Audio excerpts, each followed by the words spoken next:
Hello, everyone. Welcome back to Plotlines. I'm your host, Connor, and today we're going to be talking about a lot of turmoil happening in Spain right now. And I have a journalist from Spain to discuss this topic. Welcome to the show, Stephanie Aguiar. Aguirre, Sorry, thank I'm you so much probably for ruined that. No, that's okay. That's okay. Thank you so much for having me on the show, Connor. My I cannot pronounce names very well. So thank you for coming on. I really appreciate this, and I think we're gonna have a really awesome discussion. Now, we're the big thing that sort of came out of like Spain recently is, well, there was elections, and the party in second place, which is interesting. Americans will kind of be a little confused by that. The party in second place seems to be trying to form a government, or is forming a government, and it seems to be by illegal means, in order to appease leftist parties. Is that right, Stephanie? So basically, what happened? We had elections in July, and the right wing um, People's Party, it's called PP, People's Party, won, but they didn't have absolute majority. They had more votes than the Socialist Party, but they didn't have enough seats in order to form government, and they weren't able to form government. So what happened was that the Socialist Party, which had less seats, they basically have been trying to negotiate until reaching an agreement. Um, they've been negotiating in Switzerland these last few days in order to negotiate a sort of amnesty deal. And that means that they would be pardoned for serious of criminal acts that they did in 2017. And these leftist parties include several regional parties like the Together for Catalonia, Junts per Cat, and the Catalan Republican Left. And basically, what this amnesty deal would mean in order to get their votes, which is just 7 votes. I mean, Sanchez, from the Socialist Party, just needed 7 votes in order to form government. So that's what he did. He sold Spain, and he in this amnesty, basically, it's a long and complicated list of things, but basically he forgives hundreds of politicians and activists who were involved in an illegal referendum that was held in 2017. That referendum basically was a bid to cede from Spain, and obviously, there's been ongoing trials that these people have had to face, and that's cost Spain a lot of money. So, although official sources say that that's 15 billion euros that would be forgiven, and the rest of Spain, would have to cover that. It's actually, unofficial sources say it's more like 65 billion euros that they would be pardoned. And yeah, and this amnesty is basically unconstitutional, because it denies and erases all criminal acts that these people did. Is that not a power that the president has in, or not president? What is he, prime minister? Yeah, so he's the president of Spain, even though it's Oh, interesting president. because Britain always translates it. When they cover the news of Spain, they always call him the prime minister of Spain. So I think, regarding, for example, the British figure, it would be like the prime minister, but we call him the president of the government. You do have a king. Yeah, yeah. And actually, it's really ironic because in very special circumstances, he does have a say, and he could have stopped all this, but he hasn't said anything. He's basically disappeared from the public scene. So people are very angry, and that's why when the public protests started very close to the headquarters of the Socialist Party in Madrid, on a street called Ferraz Street. A lot of people cut out the part that's the part of the Spanish flag, made a circle, and cut out the part that's that represents the monarchy, because people are really angry at the fact that the king hasn't said anything, hasn't done anything. Yeah. So So so the right is so people protesting on the right are upset at the king for not acting. yeah, and then it's not just people from the right. You know, we've seen all sorts of um, people from different political, ideologies.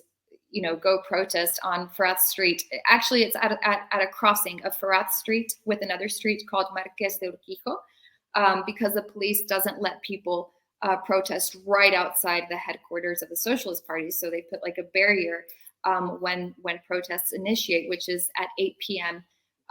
Every single day. That started on November 3rd, and it's been ongoing up until now. It's currently ongoing every single day. So, what was your question again? I'm sorry. So basically, I was just asking, or putting in the frame that the right wing is upset that the king isn't Right. acting, and in some sense, I see it as a king is generally seen as a right wing figure. So it's just interesting to me that he's not acting, and that people are losing faith in sort of In the the monarchy. structure in the monarchy Yeah. for being kind of pathetic. Is that I mean, look, well, going back to the protests, I've seen, I met someone who said was a communist, and even people that voted him feel very betrayed, because he did say, when he first stepped up and came into power a few years ago, that he would never, do an amnesty deal with these people. He would never do any kind of agreements with separatists. Um, and by the way, this amnesty deal also means that a lot of people who have been jailed, like terrorists or sympathizers with the ETA, kind of ideology, the Basque separatists, they're all going to be freed. So, you know, but going back to the monarchy issue, it's really a shame. But people have lost faith in him, because first of all, he married a lady who is from a socialist background, which was a shock to everyone when he married her. mm, And secondly, he has been seen in public wearing the Agenda 2030 pin on his jacket. So what is that? I've not heard of the there agenda there is 2030. an agenda called Agenda 2030, which is an aim from, is it the United Nations or the European Union? I think it's the United Nations. In order to everything looks really great. Like, we're going to reduce poverty, and we're going to promote, I don't know, women's rights and whatever. But it's just a way of it's a way of kind of like subtly taking away people's rights, I think, and impoverishing people in the long run. So Why did the king, well, I mean, he was I assume he was prince at the time of marrying uh oh, and Leticia, is she also a Leticia, divorcee too? yeah, correct. She was previously married and divorced. So I mean, Is that you even a know, legal marriage? Or not legal marriage, but would that even be a legitimate marriage? I think she never. I'm not sure, but I think her first marriage was never done in the church. So church wise, Oh, okay. she wasn't married. Yeah. Interesting, interesting. Was there a big to-do over that marriage? Like, was there like because like in England, there's a big royal wedding and that type of thing. Is there that type of thing in Spain? At that time, I wasn't living in Spain, but Okay. from what I heard, he had other girlfriends, and one of them was like a model from, I think she was from Norway or somewhere. Hmm. So I think this seemed at the time like the best option for him, even though people were kind of like wondering why he just couldn't marry another member of the royal family from another European country. But that Yeah, was, he's lowering sort of his, totally, yeah. he's going for lower class people, which is models and anyways. So this woman, the Queen of Kind of like Spain. what Prince Harry did, marrying. It seems to be a trend right now in the monarchy. Well, at least he's the second son. At least Right.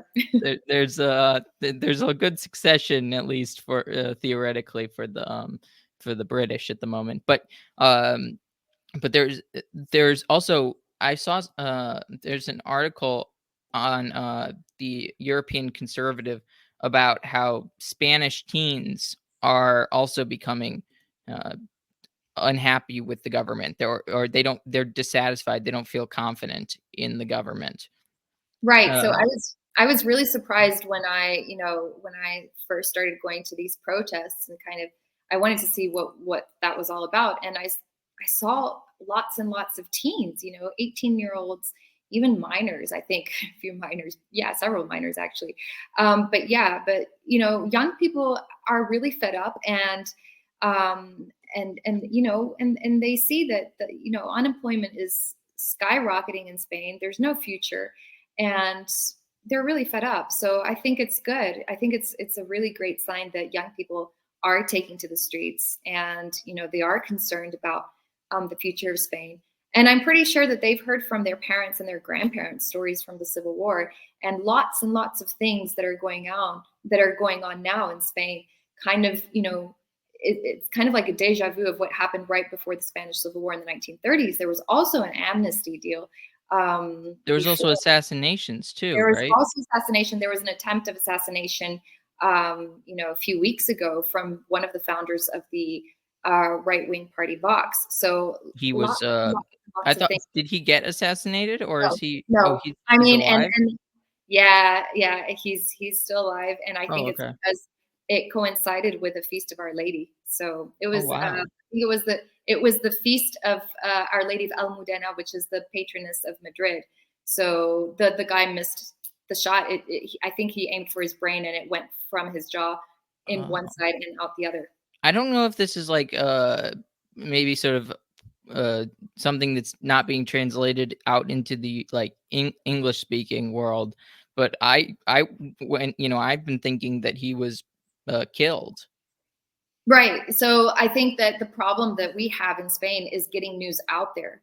Um, I think that people just aren't interested in what happens in Spain.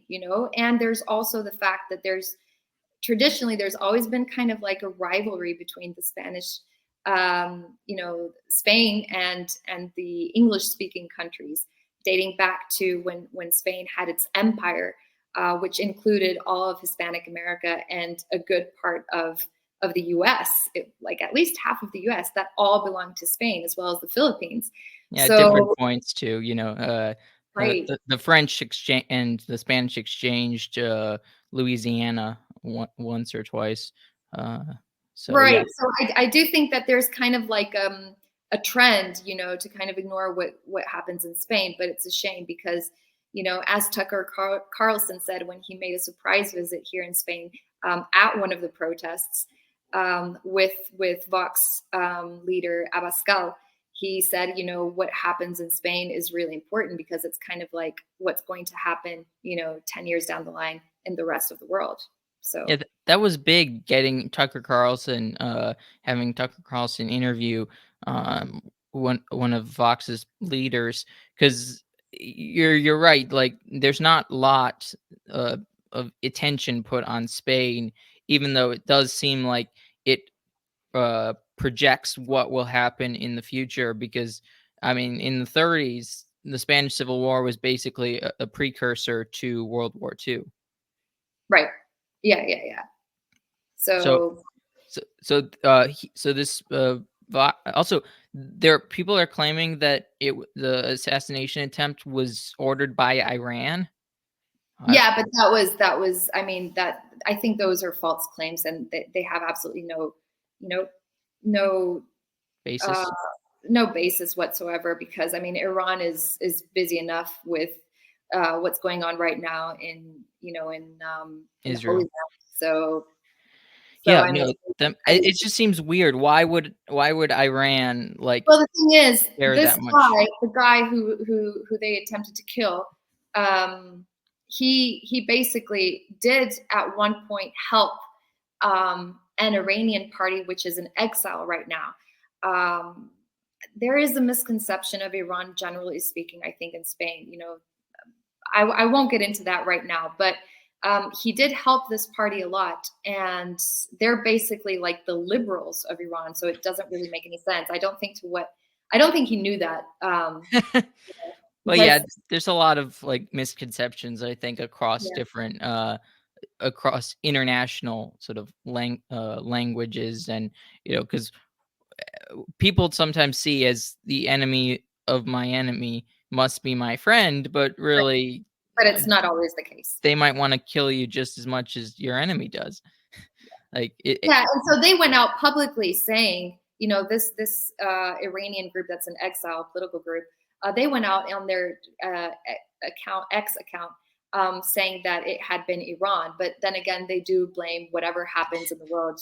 They blame did they Iran. So did they I mean, blame the weather on Iran right? as So well? I mean, I don't know. This was an internal job, and some people speculate and say that it was the Socialist Party who was fed up with the protests and kind of wanted to give people a scare, um, and Do they you kind of think hired someone. That's what people are saying. you'll ever know? Do you think there will be any, like, do you think it will become obvious at any point? Or do you I think it think will be at one hidden? point the truth will come to light. We just don't know when. Well, do you think it will be sort of suppressed? Do you think they're going to try and hide, Depends who's in power. okay, yes, Depends who's in power. true, but at this point, given who's in power now, Oh yeah, at this point, absolutely, absolutely. I mean, look, there was a controversial kiss from a football, sorry, what was it? Was it a football coach? Anyways, it was a coach of a sports team, and he basically kissed a girl right after that team had won.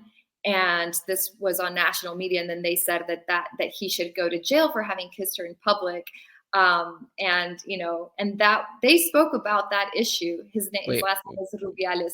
They spoke about why? that What issue is that? for weeks because of the feminists. So they The said that it was like, that he did like he had committed sexual harassment or something like that. And then this shot in the head was spoken for about literally 2 days or one day wow. on media. You So know, the so but the public's focused on a man kissing a woman in public, which to be sounds like they're Saudi Arabia, sounds right? like their concerns are like, is it No, no, no, no, like, no. I mean, because they said it wasn't with her consent. So that's oh, the feminist kind of. okay. So it Um, wasn't about public being no, no, no, public, no, no, okay, no, no, no, no, because no. that would be weird. Yeah, no, no, Um, no, no, no. but okay, so basically the media in Spain, and is the media in Spain sort of government controlled? Is it, Sanchez, the first thing he did was he bought all of the main media outlets as soon as he rose to power. wait, how wealthy is this guy? No, not him personally, but Oh, sorry. he had the Okay. government. Yeah, yeah, yeah. He had the government pay them. So The government owns the not media? not officially, not officially. They don't own all the. I mean, there's one state media, the number one television channel. There's a few of them that are state owned, but it's like they've been bribed, and so Okay. there's only they won't dare speak against the government as openly as they should. Journalism in Spain is now completely biased. Yeah, The there's a few right wing kind of news outlets, but they're not really, you know, I don't as know. popular, as notable? They're not as They're not as outspoken as they should be. They're not as interesting. outspoken as they should be. Okay. So are they more allied with the, dominant conservative party, or are they more, uh, allied with the Vox? Right. No, they're more aligned with the People's Party. Yeah. Okay. Are they worth anything? Like, is that party worthless? Because that's how a lot of right wing people feel across a lot of different other countries, that the center right party is basically worthless.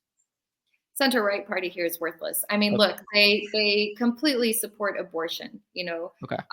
So it's ridiculous. I speak to Catholics and lots of middle aged Catholics, and they're like, "Oh yeah, we vote the People's Party," and I tell them, "Excuse me, they support abortion. How can you be a Catholic and vote for this political party?" Vox is the only political party that doesn't support it, that doesn't allow abortion, that doesn't support abortion. So how can you vote these people? And a lot of things that the previous socialist government did, Zapatero. So we had Zapatero for a few years. Then we had Rajoy from the People's Party. Rajoy didn't do anything regarding the laws that Sanchez had that Zapatero had passed. So, they're just, I think they're even worse. Honestly, I think that they're worse than the Socialist Party because they kind of, hide their true identity. They just go along with whatever, probably whatever, Freemasonic orders they have. So I assume they're buddies with the WEF and that kind of group. Yeah, Is yeah, yeah, totally, okay. totally, So yeah, 100%. that sounds very much like the from what I know about the UK's Conservative Party is very much the same as that. And I'll tell you something interesting. The first thing that Sanchez did when he kind of took power is the first person he received was George Soros. That's weird. And he's Classic. never publicly said what they spoke about in private. Okay. And this was a few years back. And then and curiously enough, I think it was in 2014 or 2015, just like 3 or 4 years before the Catalan referendum, George Soros's Open Society, had their headquarters open, their European headquarters open in Barcelona, of all cities. So, I don't have proof, but it's kind of weird, that I think that they're kind of behind the whole Catalonian referendum. Yeah, As he is, he's behind lots of color revolutions. So that's indeed, why. definitely. It sounds pretty likely that he's at least trying to stir that up, whether or not he's directly behind it or not. Those organizations are basically revolutionary organizations. And so, how long has President Sanchez been in power? Like 2018? Does that sound right? Yeah, Okay. 2019. Yeah, that sounds right. Yeah. Okay. Yeah, So, correct. Sorry, 2019. Yeah. and then, so these protests are going on because he's trying to, he's planning on pardoning uh, those who have basically tried to overthrow the order of Spain, because Spain is basically is seen, is, I assume, by its constitution as seen as everything that is Spain. It is not broken up. Um, and I don't know if that's sort of a remnant of Francoist Spain, because I know there's a long history of sort of um, what's the word? Like smaller sort of governments previously under the king, prior to at least um, the French. I'm not sure about that, or at least, or actually probably before this War of Spanish Succession, back when the Habsburgs were kings of Spain. So, what was happening in the protests? I know there was a big controversy that came out of the protests. So could you talk to that? Sure. So protests started on November 3rd. At this crossing between Ferraz Street and Marquez de Urquijo Street, because that's where the police put the barriers and they wouldn't let people protest, further down the street, where directly in front of the socialist headquarters. So, and, ironically, at that crossing, there's a church called the Shrine, or the Sanctuary, the Shrine of the Immaculate Heart of Mary.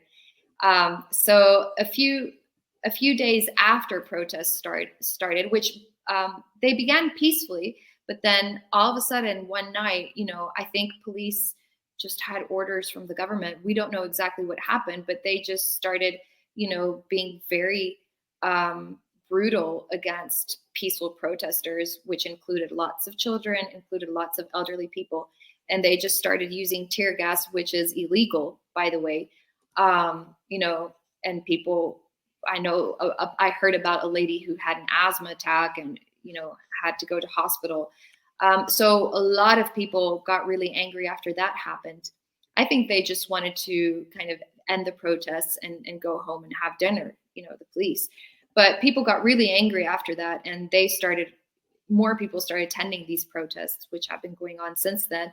And then spontaneously on November 12th, a young man called Jose Andres Calderon, he started praying the Rosary because someone asked him on, I think a girl from Barcelona said, hey, why don't you start praying the Rosary there? Because this is also a spiritual battle, not just a political battle.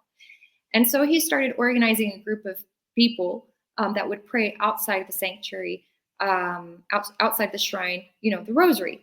And that happened for several days, spontaneously, 30 minutes. The protests start at 8 p.m. So the Rosary was prayed at 7:30 p.m. Spontaneously. But there's a law in Spain. It's like a national security law that says that if more than 20 people gather together, they have to inform the government.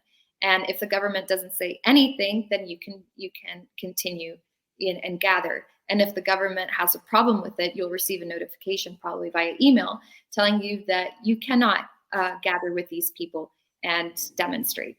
So he didn't ask for permission for the first few days because the protesters had permission. I think they had permission from 8 p.m. onwards. Yeah, I'm pretty sure that they did have permission. They were organized by a group of young people called Revuelta, Revuelta. And he didn't ask for permission. He just spontaneously started praying the Rosary with a megaphone.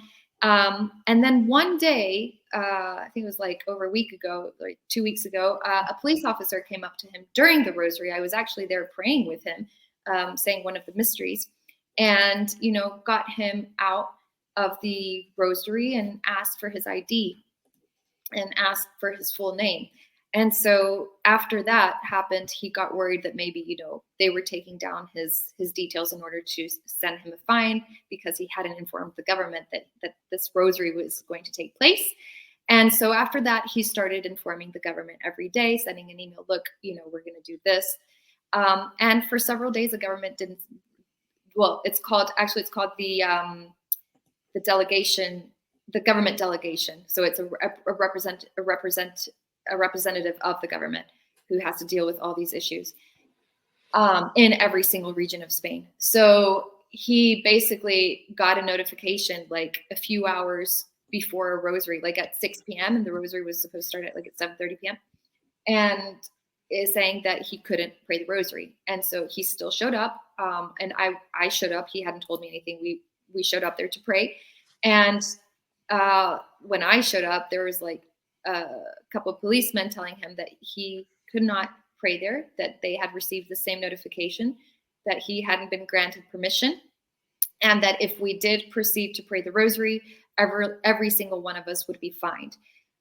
So he was warning us, and he was asking us kindly to please pray the Rosary down the street at another crossing, right where there's a park further down the street, further down Marqués de Urquijo Street. Anyways, so we decided to obey. We went there, we prayed. And there's a very well-known activist in Spain called Alvise Perez. And he started, saying in his telegram that this was outrageous, that we're supposed to be able to pray wherever we want. And that he was going to show up, the next day with his thousands of followers and that we were all going to pray the Rosary together. So Jose Andres said, yeah, let's do it. So that's what we did. And immediately after that, he was fined. Quinto misterio, la crucifixión y muerte de nuestro Señor Jesucristo en la cruz. Padre nuestro que estás en el cielo, santificado sea tu nombre, venga a nosotros tu reino. Hágase tu voluntad en la tierra como en el cielo. Danos hoy nuestro pan de cada día. So the police got him and fined him. And that created more of an outrage, among Spaniards. And that's why we all decided to organize a national Rosary, which will be prayed tomorrow in over 70 cities across Spain and over 30 cities from abroad, most of them in Mexico, I believe also in Miami, Florida, and in several other places, in order to pray for the salvation of Spain and for the unity of Spain. And that's really interesting because there's lots of prophecies that talk about the Rosary being a weapon for the salvation of Spain. For example, there's a Spanish saint called Saint Antonio Maria Claret, and he said that the salvation of Spain is encrypted in the Holy Rosary. And ironically enough, the day that the socialist government profaned Franco's tomb coincided with his feast day. There's another prophecy, of a Carmelite saint, Mother Maravillas of Jesus, and Christ told her that Spain would be saved through prayer. We have lots of prophecies. Even Pope Benedict, I called him saint. He probably is a saint. But even Pope Benedict the 16th, he said that, in an interview a few years before his death, he said that Spain was attacked because it's one of the countries. In other words, one of the countries that's done most for Christendom, and that Spain would be saved through 4 weapons: through humility, through prayer, through suffering, and through devotion to Our Lady. So we've seen so many signs, and we said we have to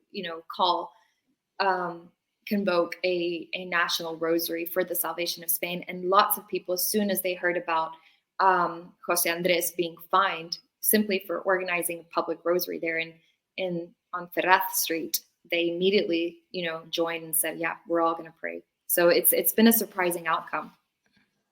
Yeah, that's so Jose Andres was fined by the government, and so when was, or I guess the whole thing is, the headline is basically Spain bans rosary protests. When did that become official? Or is that ever official? That became official, I think it was a year or 2 ago, when this socialist government decided to ban and pass a law specifically prohibiting people to pray outside abortion centers. I don't like to call them clinics, because clinic is where you get healed. You get healed at an abortion. Same thing happening in the UK as well. And right. And this was just like 2 years ago. And it's interesting because if they're trying to ban people from praying outside the headquarters of the socialist government, that means that they have lots more in common with abortion centers than what we actually think. Sure. Oh, well, I imagine they have everything in common. Right. With those centers. It's not a place of life. No, yeah, it's part of the death cult. Right. So basically, it's not specifically just the rosary being banned, right? It's just these protests are being banned because you have to get permission every time you protest. Is that right? So the thing is, you have to give 10 days notice. There's 2 ways of getting permission to protest. You either ask 10 days in advance, or you can ask through an emergency route, which is giving them 24 hours in advance, which is what Jose Andres did, because he didn't have time to give them 10 days in advance. So 10 days notice. So basically they replied saying that they didn't have, they didn't see this as an urgency. And so they denied his permission, which I think was very weird, because, up until that moment, they hadn't said anything. And all of a sudden, and you know what I think? I think it's because more and more people were joining, and this rosary was becoming huge, and, they just didn't like that. And tomorrow it's happening all across Spain. Okay. And we have a really good bishop as well. Lots of priests are kind of scared. They don't want to be, especially priests in the region of Catalonia. They don't want to be called fascist or, far right, whatever. And so they're like, oh no, let's not do a public rosary. Let's not pray in public. Let's pretend that there's nothing going on. Let's pretend that there's nothing going on. Yeah. But we've got a brave bishop called Bishop Munilla, who's in Alicante, and he has a radio program on Radio Maria. I'm pretty sure you know about Radio Maria. No, I don't. Radio Maria is huge. Okay. It's all over the world, and in several countries. And he has a program called Sexto Continente, and he went on there saying, this is a really great thing. We should all, join praying the rosary, especially in these times that Spain is going through. I mean, look, Sanchez has basically, he's gotten his hands in all three branches of power: the legislative, the executive, and the judicial. There's no more separation of powers in Spain. This is communism in disguise. What's happening in what how did he get the judiciary? He basically started appointing people, that he wanted, and that's Okay. it. It- This is exactly what happened in Venezuela. And once they get their hands on all three, once there's no separation of powers, there's no way that you can get these people out of the government, not even okay. through elections. I mean, Yeah, it's so has democracy become useless? exactly. So basically, there's no more rule of law in Spain, and there's no more democracy. I mean, they can say whatever they want, but Also, that's why do they call it democracy when you have a king? I like it's the ridiculous nature of like in America we call it a democracy, but it's supposed to be a republic. You yeah. guys call it a democracy, but it's a kingdom. Same thing with like the UK. Like what is with this like linguistic double speak? Yeah, I know, right? I know. It's a shame. It's a shame. And honestly, I don't even think that this guy's our real king. I think the real king is his cousin, Yeah. Luis Alfonso de Borbon, and it's very interesting because Oh, his you think the Duke of Anjou is the should real king of Spain. Yeah, okay. I have that theory because his grandfather was forced to abdicate because he was deaf mute, and so I think, well, the own father forced him to abdicate, and I think that abdication was invalid because you can't force someone to Okay. abdicate. So That's interesting. and it's really interesting because he's got blood from he's got royal blood from his from his father's side, and he's got Franco's blood from his mom's side. So Really? Okay. so yeah, so he's actually the great one of the Franco's great grandchildren, and Because he seems to be much more focused on France at the moment. he's very focused on France because there is a very large, not a very large, but there is a significant amount of people in France that recognize him as the true king of France. Um, and there are lots of people in Spain who recognize him as the king of Spain, but that they don't go out public saying that in public. Sure. Uh, What about because there's also the Carlist claimant. Isn't the he Carlos, um, yeah, um, a marquis of some kind? I think it's Henry. Yeah, I'm not sure about. I'm not. I haven't investigated him too much, but yeah, they think that someone else is the legitimate heir. Okay. So yeah, well what is your opinion on Carlism? I don't know too Oh, much about it. yeah, I think it's great.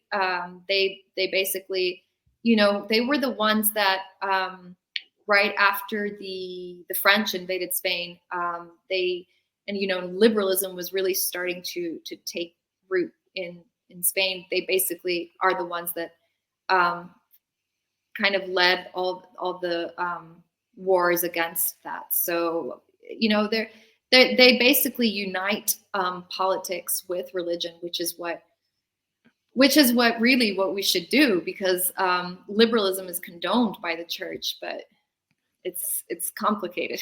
Yeah. how, Well, so how do you it's interesting because from what I can tell about Carlosum, I'm not an expert by any stretch of the imagination, but from what I understand, they refer to Spain as the Spains instead of like Spain, as because they view it as sort of a compilation of a bunch of different kingdoms that united. So, in my from what from my idea is that it seems to be that kind of philosophy would be the only way of sort of fixing if you can resolve sort of problems in Catalan and the Basque region. Does Yeah, that make sense? I think you know more about Carlism than I do at this Okay. moment, but yeah, I think that that's kind of their way. And we have the Carlists and we have the Phalangists on the other hand. And the interesting thing is that during the Civil War, Franco actually got both of them to unite, even though they're not Not exactly very. Yeah, they're not really friends. yeah, they're not really friends. So the Carlists are more Catholic, whereas the Phalangists are more like they have different mentalities. So they're Yeah, totally they're more modern. I they're think more that I modern. think that might be actually the best way to describe it, because Yeah, the Carlists are more traditional, and the how do you pronounce it again? phalangists. Phalangists are more of a modern concept. Right. But Which yeah, is so interesting because there's actually the Phalange movement also kicked off in Lebanon, with Lebanon? Bashar Gemayel, but unfortunately we didn't really help them a lot. We had our own problems, and that kind of died. Really, So Lebanon? That's such a Lebanon weird. has a Phalange movement as well. You'd think that would be connected to something that's French, because the Lebanese have a greater connection to France than they do Spain. Right, right. Yeah, I don't know, but that's yeah, Interesting. Okay. fact. Well, so is there anything sort of other upcoming stuff in Spain? Like, because I think the biggest concern is like, is there a sequel to the Spanish Civil War coming? Is there I think that's the concern around the world, or at least it's my concern. Yeah, that's everyone's concern here. I don't like to talk about private revelations too much, Okay. but I have heard some that I would like to share, and that includes the fact that communism will kind of establish itself in several countries in the West. With this whole Agenda 2030, with the whole World Health Organization and everything. And I think it's in I forgot if it's March or May. I think it's in May, that all member states of the United Nations are going to officially give up their sovereignty with regarding health issues officially to the WHO, but not just to the WHO, but to the director of the WHO. So to one single person. So that one single person will be able to decide if all member states have to take vaccines, how many vaccines they have to take, how many times they have to take it, if they have to wear masks. One person will decide all that. So there are prophecies that say that communism will kind of take root across the whole West, or most of the West. But in Spain, it will only last for a few days. And there's also prophecy saying that the Holy Rosary will finally, be said, not just in major cities, but across several neighborhoods in Spain. So I don't know. I mean, I again, I don't like to talk about private revelations. I just think that that's an interesting. Yeah, Um, no, it's definitely interesting, yes. and it just seems like a lot of things are, callbacks. A lot of things that are happening are callbacks to early times. But I would assume that the big difference is the military. For Military is divided. The military is divided. I Okay, mean, it is most people divided. think that the military are right wing, but I think, unfortunately, that the military is divided. The police is divided. Um, people people want to have their salary and live comfortably and be able to pay, bring food to the table, and they've got children, they've got families, so they don't really. They're too scared. They're too scared to to put their foot down and to come together and to say, okay, enough is enough. So, and we've got problems with Morocco. Israel is arming Morocco to the teeth, with the help of the U.S. So we don't know what's going to happen, but Interesting. yeah. Is there going to be sort of a push to get the Rosary said for Spain, maybe in other Spanish speaking countries, or in you know across the globe? Yeah. So as I was mentioning, before we started our interview, um, uh, Hispanic America has been traditionally part of Spain, and um, we love our Hispanic American brothers and sisters. I don't like saying Latin America because that's a term that was coined to demean the Spanish Empire, to take away the word Spanish or Hispanic out from the term. But I do think that in the future we will see more rosaries, especially involving Hispanic American countries. We didn't have enough time this time around, but hopefully we'll have more time to organize um, a rosary that involves everyone. And the more the merrier, like even other countries, not just from Hispanic America. We've had lots of men's rosaries going on, and that started in Poland actually, because during the lockdown, Poland, the bishops in Poland forbade Poles to receive the sacraments for over a year, and that was really hard on the Poles. I think that was the strictest measures that has taken place with regards regarding the sacraments. And what the Poles did sorry, not the Poles, the Irish. The Irish did Oh, it's the Irish? the Irish, not the Poles. Poles are very Catholic. What the Irish did was in response to those measures, they basically started praying the Rosary outside their churches at the same time that they should have been allowed into Mass. And because they weren't allowed into Mass, they would say the Rosary publicly. And so that started the whole men's rosaries, and that kind of came to Spain. I think it was about a year ago or a year and a half ago, and we started organizing men's rosaries here in Madrid and across Hispanic America. We've had at least one or two, men's rosaries involving Spain and Hispanic American countries. So I'm pretty sure we're going to see more of this. Definitely, I hope so. Okay. Well, we'll have to check back with you in the future. I'll be praying for Spain, Thank you and so much. I Yeah. hope things work out, and I hope I hope there's not a blood toll. Yeah, I just want to add something really quickly. Regarding the prophecies in Fatima, Our Lady did say that, in the end, my Immaculate Heart will triumph, and she will triumph through her children. So it does make perfect sense that she will triumph through the Rosary, because it's through us. It's now up to us to kind of, take to the streets, praying the Rosary, be witnesses of our faith without fear, without shame. And because a Christian isn't just a Christian at home. Catholic isn't just a Catholic at home. We're a Catholic all the time, everywhere. So thank you very much for this interview and for giving me the chance to speak about Spain. And I would love to chat again. Awesome. Thank you for coming on. And that's a wonderful way to end it. Please, if you like the podcast, please like, share, comment, and subscribe. And God bless. Bye, everyone.